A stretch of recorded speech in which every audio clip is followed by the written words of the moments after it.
I'm Katie. I'm the general manager at ADAC, and we are so excited to welcome you to day one of Fall Market Discover ADAC. Thank you all for being here. So before we get started with our wonderful presentation that is here, panel that's here to wow you, I want to go through a couple of housekeeping items. Grab a copy of your event guide so that you know what all is going on this week, and if you haven't registered for something, make sure you register because events do sell out. If you need help with that, just grab one of our team members and they'll help you get registered. Something new that we have in our event guide this time, we have some new showrooms to ADAC and some expansion showrooms. And so take a look at, it's on the second to last page. Go check out those showrooms while you're here in between presentations. And then, of course, we are announcing our Southeast Designers and Architect of the Year Award winners, which were awarded in the spring at Design ADAC. So go check out on the back page all of our winners from this year's ceremony. I want to thank our HA Modern, Tim Hobby, who decorated our stage this time. The product comes from all over ADAC, but of course HA Modern has a showroom here with their gorgeous furniture, Minoti. So go check them out. If you want to know where any of the products came that are on stage, there is a source list at the back of our presentation room. We also have flower magazines for everyone back there, so there's lots of goodies. Have some fun with us on social media this week. Our handle is at ADAC Atlanta. Use our hashtag. We have all of our speakers and media partners and showrooms. All their social media is in here. So tag everyone. Make sure you tag us, though, so we can share it and show how much fun you're having here at Discover ADAC. And then I want to thank our sponsors. Today, our media sponsor is Flower Magazine. Our showroom, woo! Our showroom sponsor is Fabricut, and don't forget we're going to go upstairs after this panel presentation to Suite 307 for a reception and a book signing with Mark and his new book. So that's very exciting to see that. I can't wait to get a copy. And with that, I'm going to turn things over to Editor-in-Chief of Flower, Margot Shaw. Thank you, Katie. Thank you all for coming to our panel. I have the honor of having assembled this illustrious crew, and that's my favorite part of my job. It really is, getting to visit with folks like this. So again, thank y'all for coming today. And Katie, thank you, wonderful Fabricut for sponsoring. So I will just walk through a couple of introductions so y'all will know who we're going to be talking with today. On my left is Mark D. Sikes. What does the D stand for? Donald, it's my grandfather's name. I love that. Yeah. Okay, Mark Donald. I always wanted to know that question. I have a funnier story. So when I first launched my website, I wanted, went on URLs and GoDaddy, and someone else had Mark Sikes, and it was a tire salesman from Louisiana. So I had to figure out a way to keep the name but get something in there. So differentiate from the tire salesman. There's a similar vibe there, but it's authentic. My initial. Authentic is good. But there you go. And we need tires. Mark And beauty. Donald. Okay, I'm going to launch into this that I have about you. So, esteemed interior designer and tastemaker and tire owner, working on projects throughout the U.S. and abroad, including Blair House and the White House. Mark is known for all his all-American sensibilities and his fresh take on a classical aesthetic. He has a talent for creating beautiful and timeless interiors that encompass an indoor and outdoor lifestyle. His rooms have been much celebrated and his work featured in numerous shelter magazines and show houses. Mark just released his third book with Rizzoli. Third book. Wow. Oof. Time flies. I know. I bet you're tired. For Forever Beautiful. And you will have an opportunity to purchase it and get it signed after this. And it features interiors throughout the country. And it is forever beautiful. It really is. We had it in flower, I think. Yes. Yeah.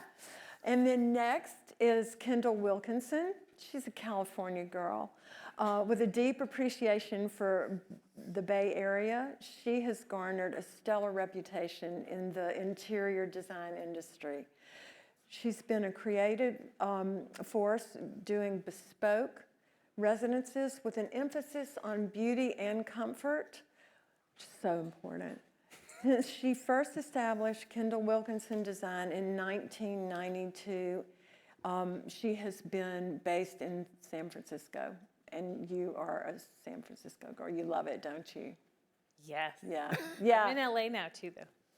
Okay. All right. So she was true California girl. Rooted in classical design, she continues to evolve with every project she engages. Kendall's versatile team of expert designers, project managers, and creative advisors are intensely collaborative, and they foster a language between architecture, interiors, and the landscape they inhabit. So it's a lot. And then last but not least is DuVäl Reynolds, founder of DuVäl Design. He's based in Fairfax, Virginia. He served on the Marymount University Interior and Architectural Design Advisory Council. He currently co-chairs the High Point Market Diversity Advocacy Alliance and leads business strategies for minorities. It's a monthly call about design business equity and competency. He's a serial entrepreneur, recently opening Fairfax Kitchen Cabinets with his wife, I love that, and his e-com site, House of DuVäl. He just completed, not just, but recently, a Kips Bay show house room that is already iconic. It's just, yeah, it's beautiful. And I had the pleasure of having him as a dinner partner at High Point last spring, and he's a great guy. I am. Yeah, That's true. yeah, It's yeah. very true. Yeah, he's Thank just a you. great guy. And from that moment on, every time I've asked him to do something, his answers have been yes and amen. Of course. Yes, Which I amen. Right. yes, it's just true. So anyway, my job is just to let people get to know y'all. So please tell all. The first thing I want to do is find out about your first experiences with beauty and when you first kind of recognized your earliest memory of saying to yourself and feeling maybe even a little frisson of, ooh, that is beautiful. Can you remember? Do you have a recollection? Would you like me to start? I do. So I grew up in a small town in the middle of Illinois called Decatur, Illinois, until I was 15. There wasn't a lot going on there, and there wasn't a lot of beautiful things, but I was a voyeur of books and people and anything I could get my hands on. And I have a memory, and I talk about this a lot. My mother used to get all these amazing magazines, you know, Town and Country and Bazaar, and W was really big back then, and Vogue, and Shelter magazines. And I used to love the Estee Lauder campaigns. And they were beautiful for years and years and years. Victor Skrybneski, I did not know this at the time, was the photographer. But we would always shoot these incredibly beautiful women wearing beautiful clothing in a really unusual, gorgeous garden or a home. And it really did create this fantasy of dream for me. And I would think about, oh, I wonder what that person's like, or, you know, the reflection of what they were wearing was their personality. And it just did set this kind of thing. And for years, I always just thought those images they were like, they took you somewhere. It was brilliant marketing. And when I got into retail later, I kind of understood it more. But those were my first recollections of what I remember looking at, thinking was beautiful. And of course, they did have a beautiful fragrance, I think, at the time. But, Was it called Beautiful? There was one. Yeah. Yeah. There you go. So Wow. those are memories that I think are beautiful. And that's just the power and how evocative something visual like that can be, that you still remember it and that it brought you into a place of wanting to do that forever for a living. I love that. Pretty inspirational. Kendall? So I grew up in a household of designers and dealers in art and antiques. So I have a very early memory of lots of beautiful things, like everything. I mean, I remember even Barbara Berry saying this at one point. It's like everything should be used. The silver every day, the beautiful linens and crystals and things like that. And that's how my grandmother and my mother treated our entire existence. And flowers were really important. The garden was gorgeous. And I just remember feeling I had this aesthetic kind of built in because of that. And I saw color different ways. And I actually have been teased that I should be a sommelier because I can taste bad wine. And I can also smell like things that are, like my kids call me Toucan Sam.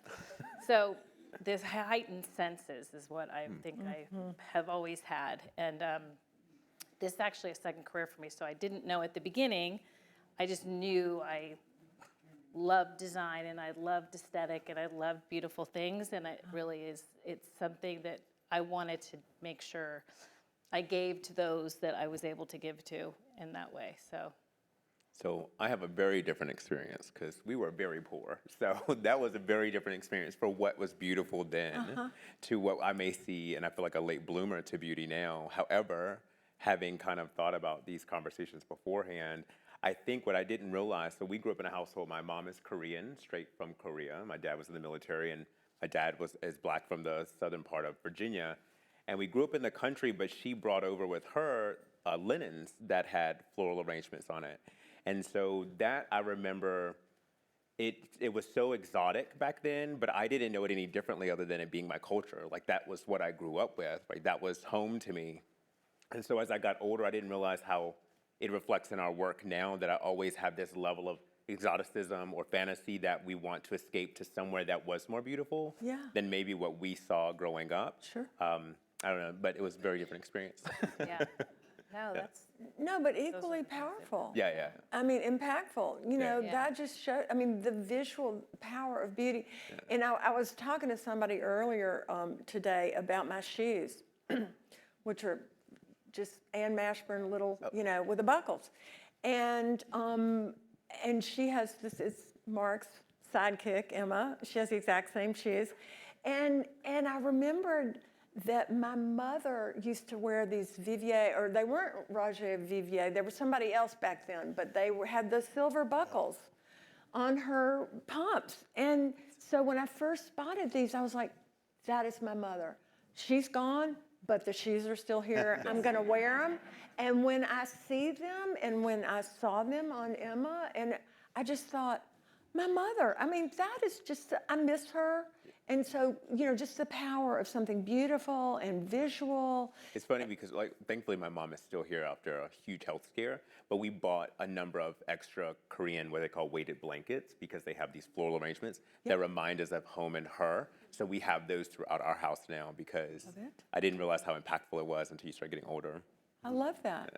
Yeah, and so that cues me to my other question, which is your first memory of sort of beautiful flowers, beautiful gardens. And so I guess that's sort of incorporated in your Estee Lauder. But what about a personal? Well, my grandmother had this, they had a ranch-style house, but she had a garden, and she would plant perennials in pots. So the outdoor terraces always had, depending on the season, you always knew what season it was.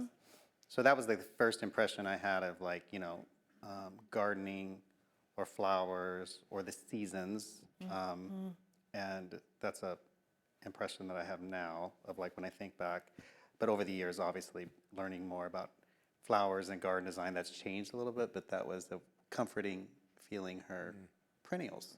Yeah, and when you see those now, do you think about her? I mean, totally. Yeah. I can't see a geranium without thinking about, Oh, but that's like most grandmothers, right? yeah, kind of. Yeah, it's sweet. And I have potted geraniums at my house, actually, sometimes, Well- over the certain time of the year.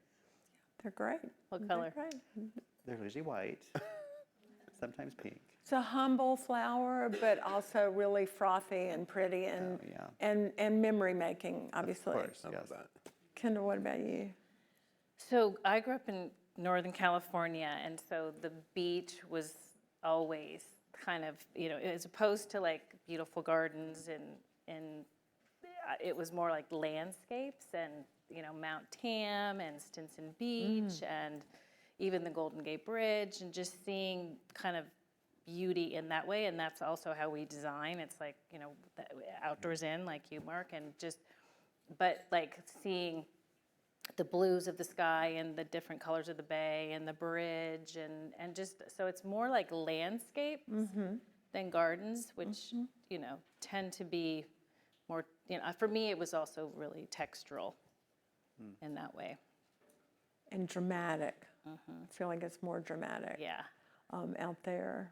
But, and by the way, thanks for sporting those floral Sure. Oh, earrings. my shoes too.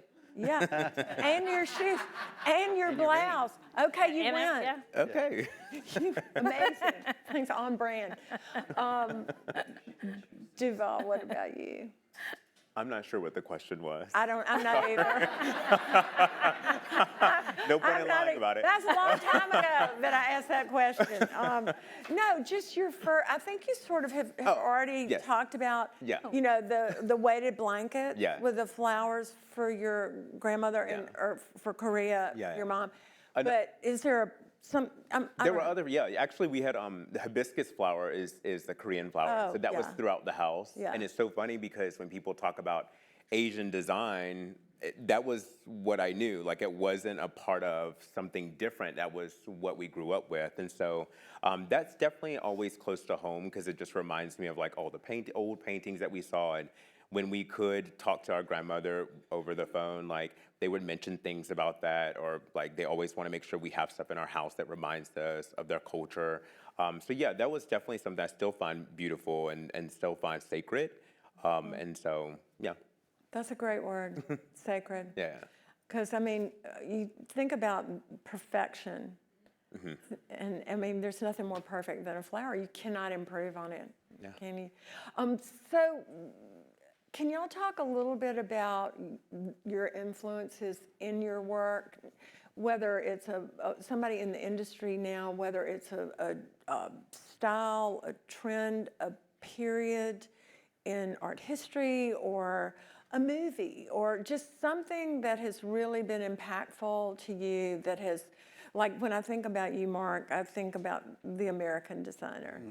And I embarrassed him earlier and said, I hope you don't mind me saying this, but you're sort of the Ralph Lauren of interior design. Just because fair.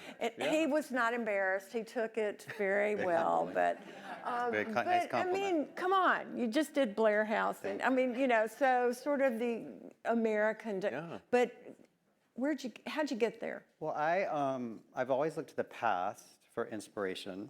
And when I think about iconic interiors that I love, they're the same interiors that I enjoyed and was inspired by when I was younger, still today. And most of the time, it's actually been a person that's a fashion designer and has beautiful homes. So Guy Givenchy's for one. His guest house at La Clause Fiorentina is one of my favorite spaces. His Paris apartment. Oscar de la Renta had these incredible homes, whether it's his home in Kent or the house in South America.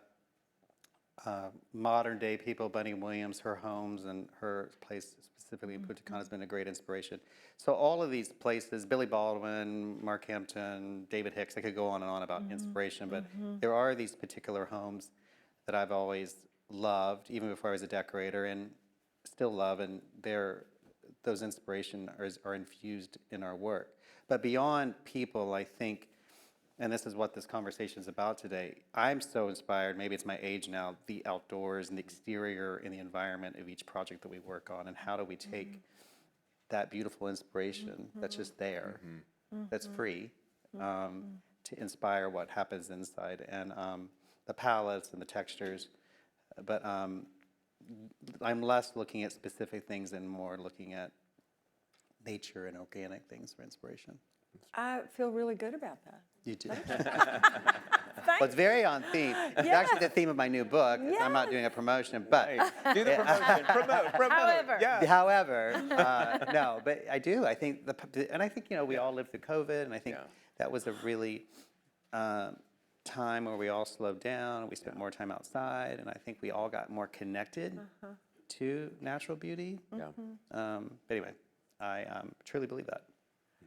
Well, I agree with you that that's one of the things that's so important, I think. And when you live in a big city, you got to get to the park, Totally. or whatever. I mean, just outdoor living. When we were young too, we were mesmerized by green grass, and we were mesmerized by bees and all that stuff that was so beautiful and natural. And we, as we get older, we get jaded and take it, not. You know what I mean? But those things are so beautiful and so inspiring. I'm trying to focus on those things in our work. I love that. Well, and as an adult, let's face it, I don't love getting chigger bites. Being out, because the last time I was outdoors for any length of time, I was at. Oh, it's beautiful. Okay. We're in the moment. That's okay. I like that song. But anyway, it's one of my favorites. But the last time I was outside was at our farm, and it was chigger time, and I didn't know it. And I came inside, and I was just covered in these brutal bites. I know. But if I had been 9, I would not have cared. I would have just gone on with it. I was grousing to my husband. He's like, shut up, it's the farm. He wasn't, but he was. But anyway, Kendall, what about you? It's a hard act to follow there. Okay. Well, so speaking of sacred and speaking outdoors, we do a lot with sacred geometry, and that's kind of, and you even said it in the rows and what have you. So a lot of to also promote my fabric line, since we're in that promoting mode. Do it. No, go ahead. Go ahead. You only get one chance. I know. It is based on like sacred geometry and florals and fashion. And fashion is, I think we probably all have that in common. Nature and fashion tends to kind of be a little bit of a forerunner to interior design. And so, in looking at ideas for my fabric line at Fabricut, I know. I love it. But that was the inspiration, was definitely, looking at different, dresses and lace and even jewelry and kind of, so that's a lot where we get the inspiration too, is from the colors in fashion. Usually it's a couple seasons ahead of time, without it being trendy, really just kind of like what's going to have staying power. And so I looked at fashion and the sacred geometry of things too. I love that. And sacred geometry is sacred. It's so cool. Twice now. Sacred. Yeah. You said it. Yep. too. You said, Wow. What'd you say? A drinking game. Is there Or have we come up with something that I don't know about? Every time you say sacred, Oh, to have a Okay, I'll shot. have my water. Take a shot. Okay. I'm in recovery. I'm not playing. But anyway, I It's water, but whatever. But, when you talk about things that are timeless, I'm looking at your blazer, and my husband and I were just in New York, and the carpet was that sort of powdery pink. Oh, really? And it had this really pretty sort of treillage, green, and it was subtle. But my husband said, we were talking about growing up in design and designers and friends of his that had become designers. And he said, well, Mary Ruth's house at home, when we were growing up, they had this pink carpet. And he remembered that. He cued off that from the carpet in the hotel in New York today. Wow. And it threw him back to age 14. So, for you designers and you people who are doing your homes and are arranging flowers and doing, your gardens and all that, what you do matters. Yeah. And it really does have impact on your psyche and your emotional world. And so, because I looked at that and I immediately thought of that, which took me back to my husband, so it's not about that, but it is just an interesting little side note that color matters, beauty matters. Good job, Kendall. Thank you. Way to go. Yeah, way to go. Yeah, just For bring us, I it, bringing think- it. For us, I think I feel like I'm still new in the industry, and so we're still young as a design team. So what inspires me is probably the people who are doing it way better than I am doing and way longer than we've been doing it. And so we watch what they're doing to make sure that we can implement design tricks and skills and to better design a space. You know, we are still inspired by nature. I don't think my team at this time were quite as focused on that. We're still learning how to design. That's just being honest. I'm still figuring it out. And so what works, what doesn't work, what palettes play well together and what doesn't. So right now, I think we're still looking at those who are doing it and still making it happen. You never really figure it out. Really? Yeah. Never. Mark, oh God. You're always learning. Good. Even We want that. even on one of your projects, you'd have one of those. It's like I don't know if it's welt stitching that you did around some door trim, and I don't know if it's fabric walls. I might take that idea because it's really good. But it's learning little things like that I don't see other designers do, but you take the risk and it pays off well. And so we're really trying to learn from those who went before us and then build from that. Well, And you do We're it. trying. Look at your wallpaper's doing that. Right? You're kind. Yes, thank you.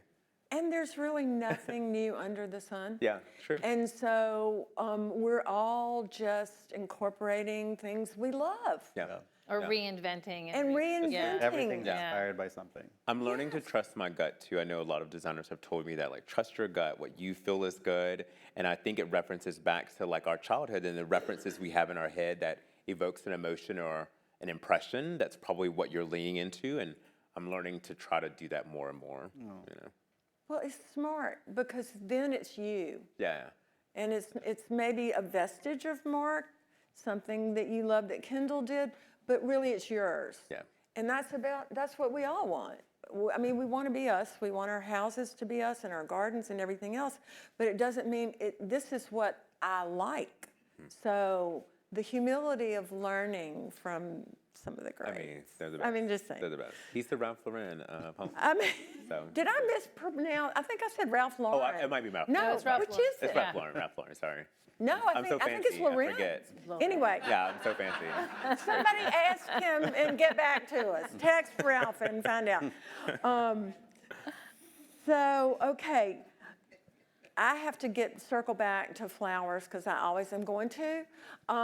Is there a sort of iconic or one we've never heard of floral pattern that you guys love to implement in your work that you keep going back to it, like hollyhock or something? I mean, is there something, and if there's not, that's okay too. We'll tell you one. Want me to start? I'll go quicker. I'll go quicker. go. Yeah. I don't think we have one, but as a person, I'm also, we may not tell today, well, this is a lot of color for me. I'm always in black. So I am a bit of an emo kid, and so any black floral is where I tend to gravitate just naturally. And so there's a flower, I think it's called like the Onyx Odyssey, and I can't remember, it's like Hellcore Onyx Odyssey, but it grows as a black flower and it has like a yellow center base to it. But anything like that I find to be a darker tone, I gravitate to that just personally. But again, it's because I'm a bit emo. And I don't think that anyone's made a floral pattern out of that. Maybe I'll do one with fabric cut. Yeah. By the way, By the way, Yeah. okay, y'all remember that. He's available. But S. Harris needs you. okay, oh yeah. So we've used S. Harris quite a bit because they have darker floral patterns. Are they here? Are they here? Okay. They were. Oh, wait, there's somebody. Laura, did you hear Let's that? talk about that later. But I do think that would be somewhere where I would want to introduce patterns in the market that I don't find enough of for me. But yeah, maybe in the future. But that's a great observation because not to be about me, but there was no flower magazine, nothing Yeah. devoted to botanical living. And so we started one. You know, so start that line right. of black flower. Yeah, that's right. Yeah. Black power. Oh, okay. Right, that's right. All right. You- Yes, that's Black Power Flower. I love it. Oh my God. You teed that one up for me, DuVäl. I got I'm you. sorry. Okay. Y'all go. Keep going. Okay. So, okay, well, I think there's going to be a new classic botanical on the scene. Not to be shameless again. Yes, do it. But I have this beautiful print. And actually, it's called Alice's Wonderland. Oh. And my friend Raymond here. I just happen to have a little. Oh, yes. That's amazing. That's amazing. By the way, have people sign NDAs before they leave. Okay. Got it. That's amazing. No, I'm not kidding though. It's very, because I think a lot of us are also looking at florals, maybe Yeah. especially with For you. sure. I mean, I see Yeah, it in for your sure. work. It's like, how do you contemporize these Yes. florals? Yeah. And how do you actually make them want to be in a more contemporary, modern situation? And so like blowing them up or, making them a little more, not as curvilinear and a little bit more Graphic, angular and more- graphic. Yeah. Say it, sacred geometry, say it. Sacred geometry. I love it. Have it. Okay. Okay. Where's my wood? So yeah, that's, and just, I mean, florals in general, no matter how, I think that they ground the room Yeah. and just in a fabric, and then you can do all of your neutrals or tone on tones around that, textures and things like that.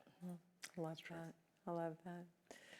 What was the name of that fabric? Alice's Wonderland. Alice's Wonderland, named after my mother, Alice. Okay. Oh, I love that. Yes. How great.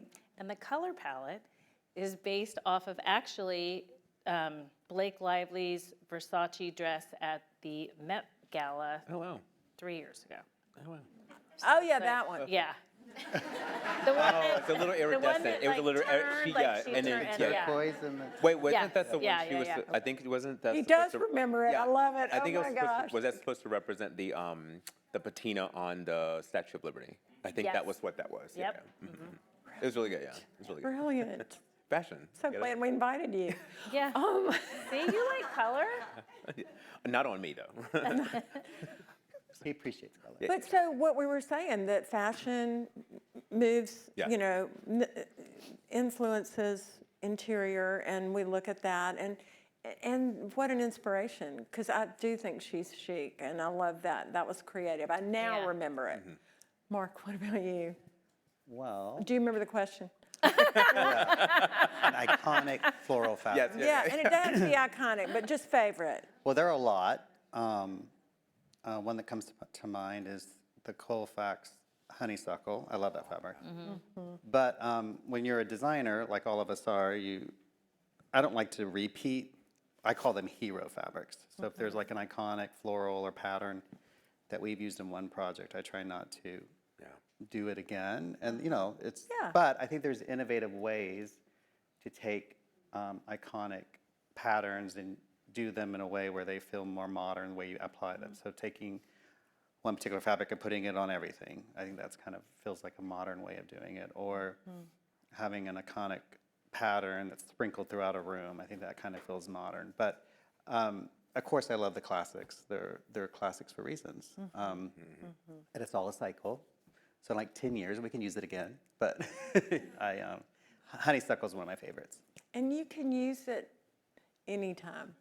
I remember when toile was so huge Yeah. about 10 years ago, and like everything, your car interior was toile. It wasn't, but it was almost that. And people were like, oh, toile is back. And I thought, I have always used toile. I have you're always Southern, loved yeah. toile. Yeah. So if it's good, use it. If you like it, right? Totally. Yeah. Wait, can I ask questions? Yeah. I got questions for No the panel. questions, I'm No fine. questions? Okay.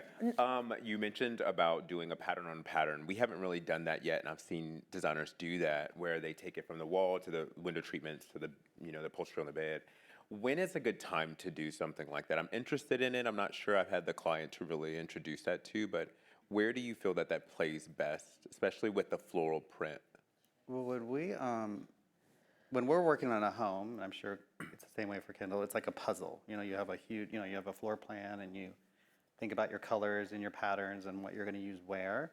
So most of the time when it's appropriate to do a fabric like that on everything, it just depends on what's next to the room beside it. So, our client plays a role too. There's a lot of, today clients are more exposed and they know more what they want, and people will come to us and be like, I want to use this fabric. And it's like, can't say no, so you just figure out how to use it.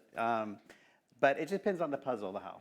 I don't know if that answers your questions, but I do love a room that is, everything in the room is with one thing. I think that's so chic.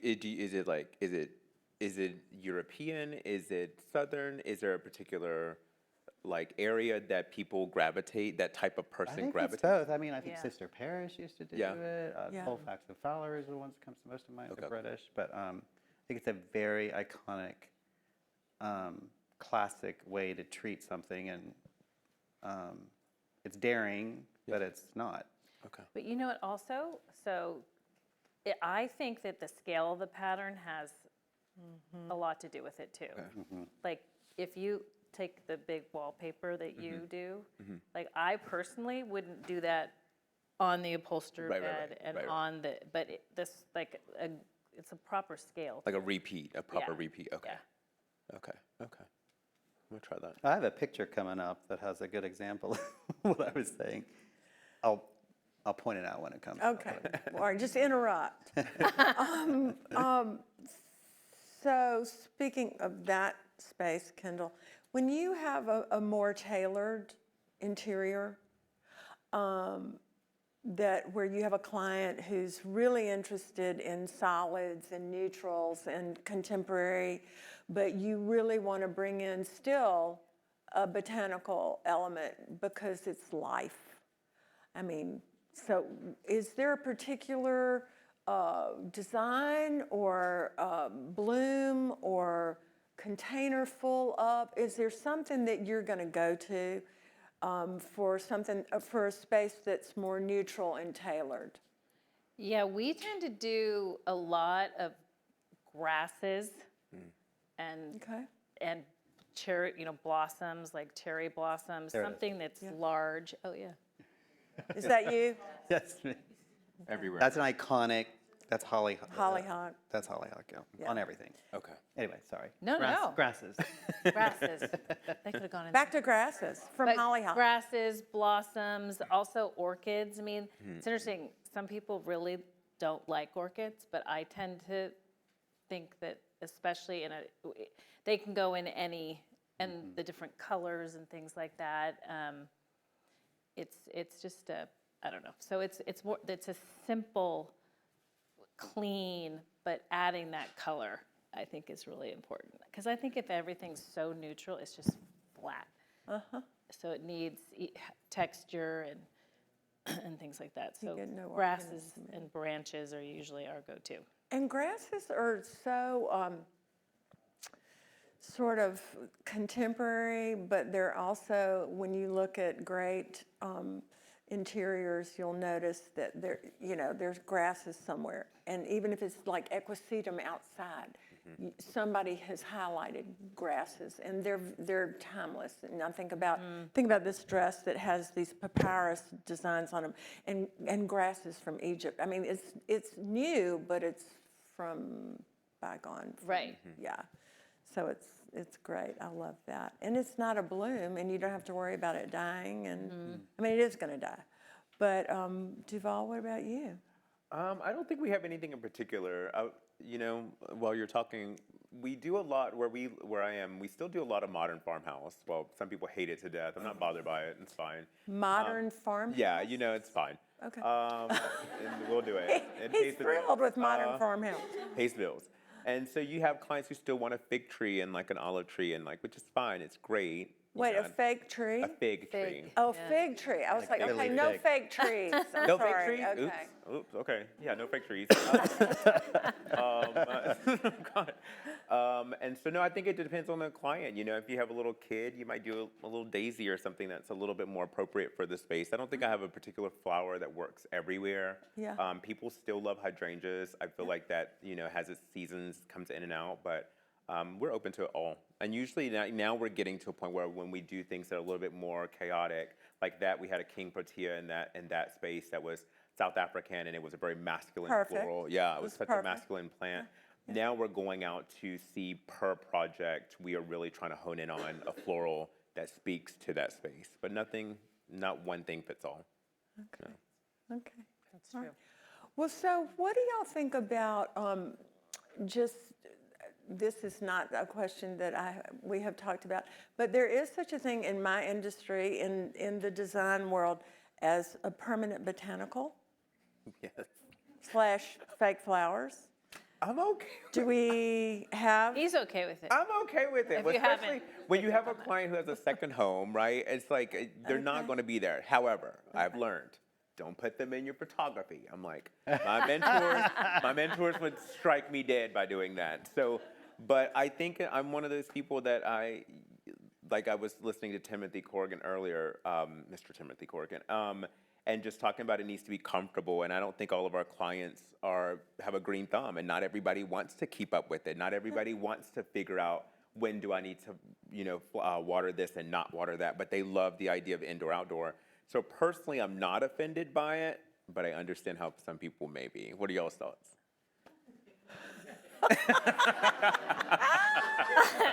Well,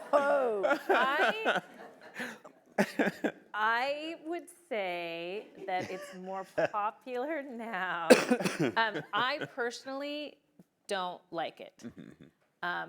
Having said that, I actually do have 2 not real plants in the room that my children go and play in and literally trash the room and what have you. And it's a dark kind of cavernous, and they look really real.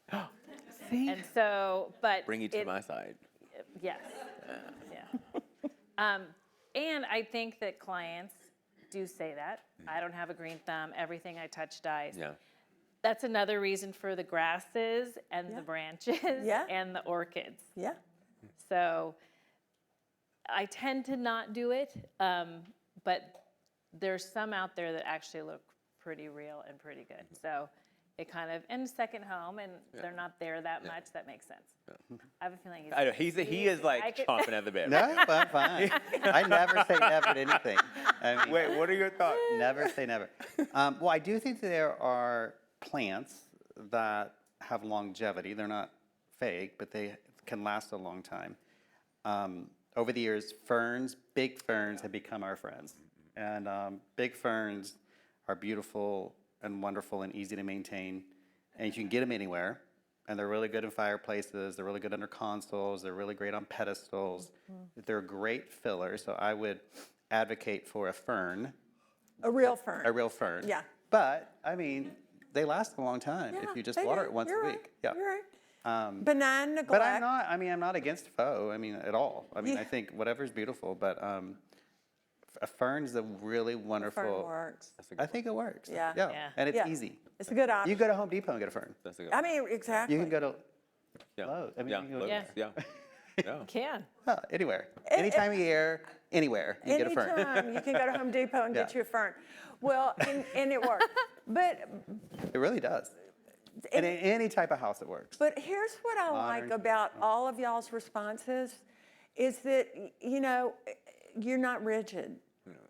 And that's one thing that I'm picking up from all of y'all is that you're not rigid about things. And we just don't have time for that, We you do know? not have time. Right? And so if somebody wants a permanent botanical or a faux, flower, go for it. It's not my house. It's not, you're not gonna have to look at I it. don't live there. And I will say this, just as a little sidebar, I went to see a place called NDI in I Bruton, love Tootin, them. Bruton, Alabama, as Yes. Keith Langham would call it, which is where he's from.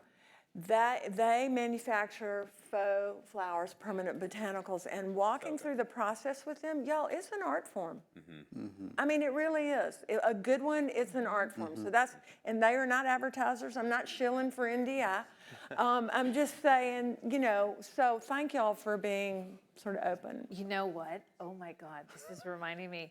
So LA has LCDQ, which is the Yeah. Los Angeles Design Quarter. Yeah. And we did a window Legends, there. yeah. At Legends, yeah. And we used fake flowers. Yeah. And I can't believe it. I think I blocked it. But it worked. And part of it was, and going back to you saying it was art, I was like, what is it costing me? Yeah. Are you kidding Oh, me? they're so expensive.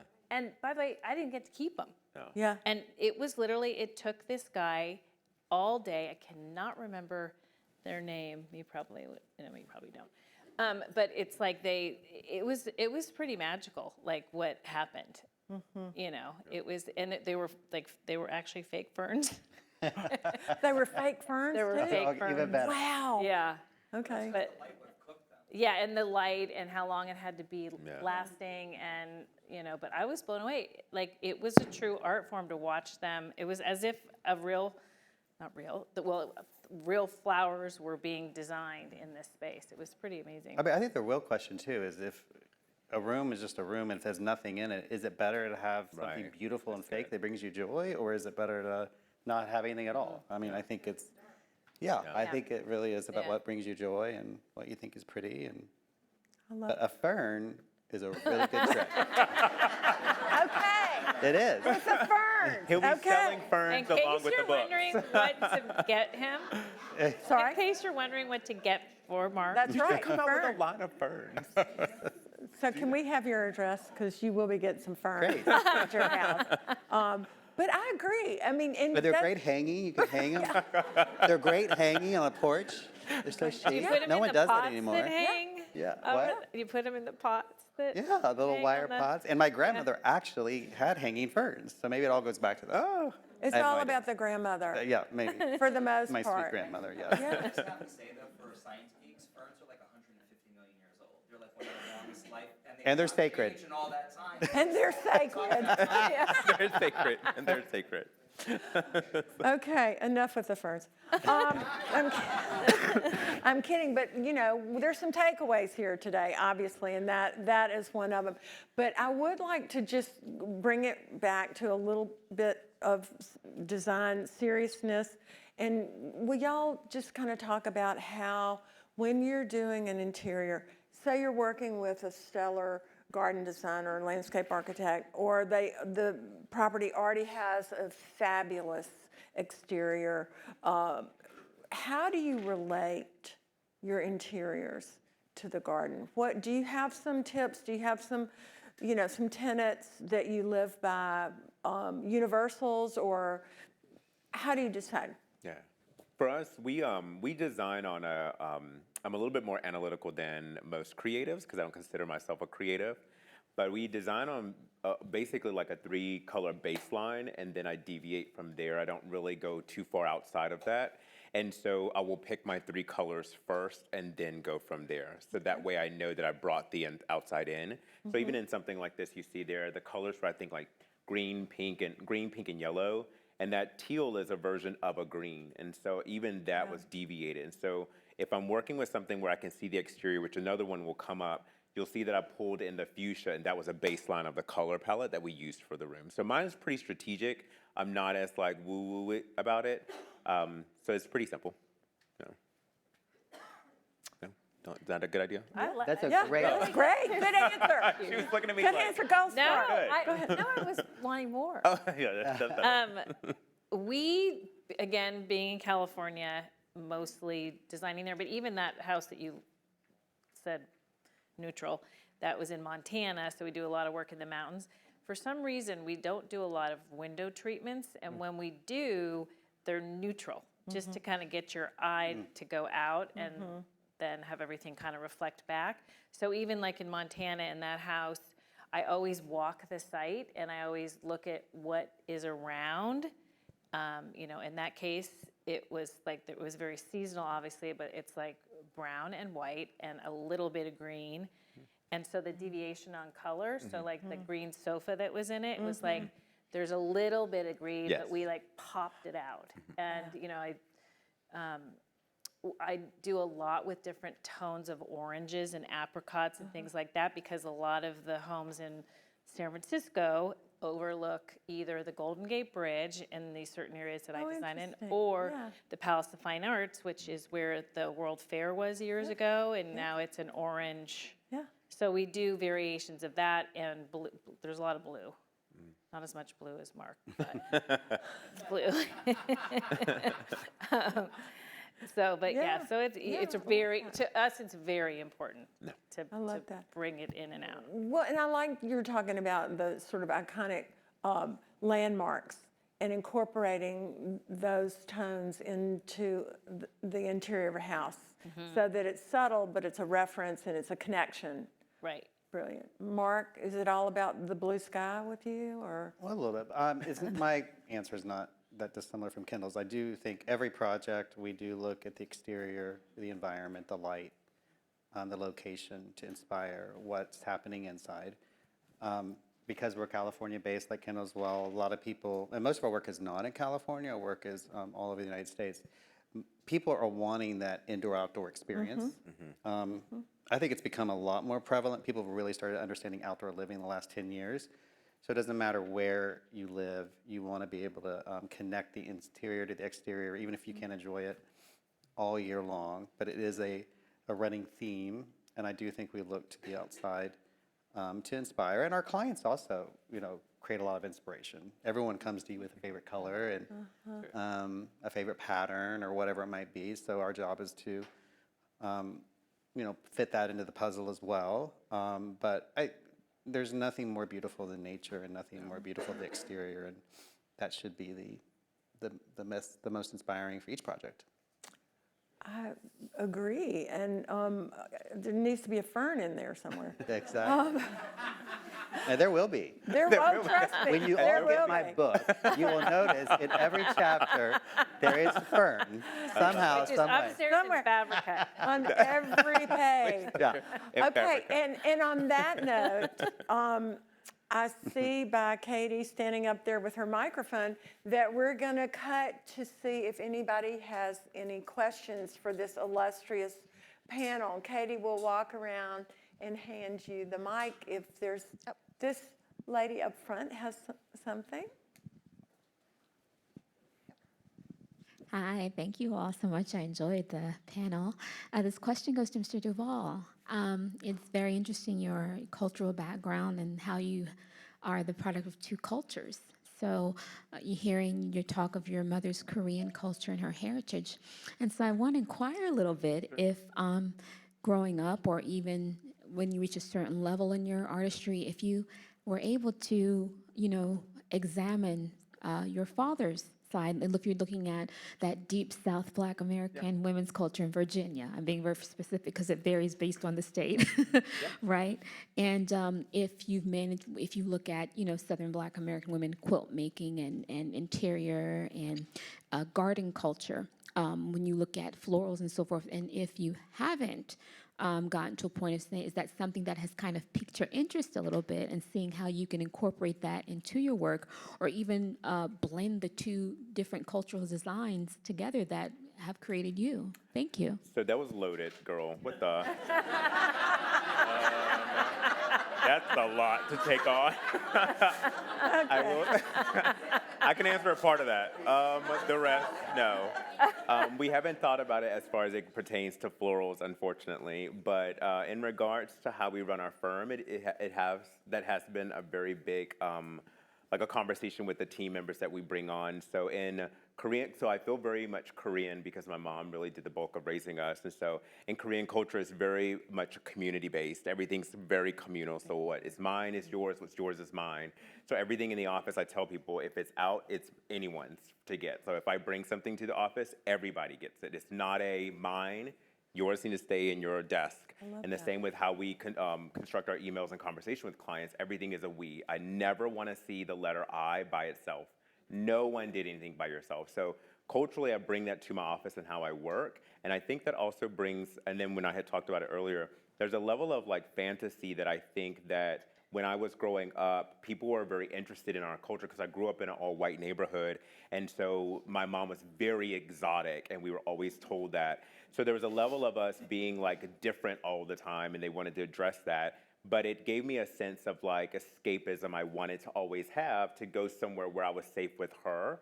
And so I think I kind of bring it into our work now. There's a level of fantasy to everything we do. And even you had mentioned your Alice, what did you say it was Alice? Wonderland. Yeah. Alice's Wonderland. One of the projects that'll come up is it's called We're All Mad Here because it's a reference to Alice in Wonderland as well. Because things like that just kind of brings me joy. I know I only answer like 1/3 of that question, but that's all I have. But I'll work toward it. Any more? Anybody else? Anybody else? Yep, okay. She's coming. Hold on. Oh, yeah, we were talking about the fabrics being used on everything, the same fabric. I remember in college, the professors telling us that that's what they did in the beginning because they only had that one fabric. Oh. Like if you look at Winter, some of the historic photos, they'll have the same upholstery on the chairs and on the windows because, you know, that's all they Did have. you say winter tour? Yeah, how do you Love say it? that. It's just there. Yeah. Oh, wow. Yeah. I love that. Yeah, necessity. A more recent one is Nick Melee in the house, the fabric. He was here last spring. Nick Melee and Danielle Rollins did a house in Palm Beach. Oh, yeah. It wasn't Brunswick, it was Schumacher. So just look Brunswick. Brunswick. Brunswick, thank Yeah. you. So look at that. I mean, that's a perfect example. So my question is, one of my very favorite houses I've ever seen, of course, I wish I could see it in person, was Veer Grenny, get his name right, in Monaco. And he had this exquisite garden outside. But inside in his dining room, what he brought, I'm wondering if you guys have ever done this, palm trees that went, they were sort of like sculptures that went all the way around the dining room. And he said he got that from Siri Mom, that she had done that and a design that she had done. So he permanently brought in with molding or something in the home. Have you ever done that? Have you ever considered doing that? Well, it's his home in Marrakesh, I believe, and it's Sari Mion, Dorothy Draper, many iconic designers have done It's sort of that. neo-Baroque almost. You could do it in plaster, you could do it in decorative painting, but it's a very timeless, classical. Veer is one of the best. And Toll. I've seen them in Yep. Toll. Grey Gardens has them in Toll, I think. So I love that image. Can we ask questions? You can. Okay, great. This You is have a to Mark. microphone. Go Mark, ahead. you're known for the blue, right? Yeah, So you're they known say. for the blue. First off, is your favorite color blue? It is. Okay. And then do you ever tire of doing blue? Like, because I'd imagine people are now coming to you. It's not just because you want to do it, but they're coming to you for it. Blue's been a really great friend, and it is personally my favorite color. Ironically, and I just was telling the team about this recently, I found some old pictures on my phone, and I grew up in a house that was all blue. My mom and dad had really great taste, but no money. But our living room was this really pale blue damask, and there was a pale blue damask that was on the walls and all the furniture, and then the dining room was completely mirrored, which was super chic at the time. I had a navy blue bedroom, but I personally love blue. Blue has become a friend, and it's become a marketing tool, and it is something that I genuinely love. Our work has lots of range and lots of dimension. We do lots of color. But if you're going to be known for a color, I'm happy to be known for blue. And I think, another thing, it's a happy color. I think women like it, men like it, young people like it, old people like it. Have you ever heard anyone say they don't like blue? No. Right. Raise your hand. Here. No. Okay, There, yeah. there you go, Mr. Blue. Yeah. And it's also the color of healing. Yeah. You know, it's a really, really healing, if you think about it, rivers and just water and. There's so many beautiful ranges of blue. You know, robin's egg blue, lilac has blue in it. It's endless. It's endless. Color is endless. That's what's so beautiful about this We love conversation color. and nature. We It's love endless. color. I'm so glad you asked that question, and I see that it's time for us to be moving to the next venue, but thank you, DuVäl, thank you, Kendall, thank you, Mark.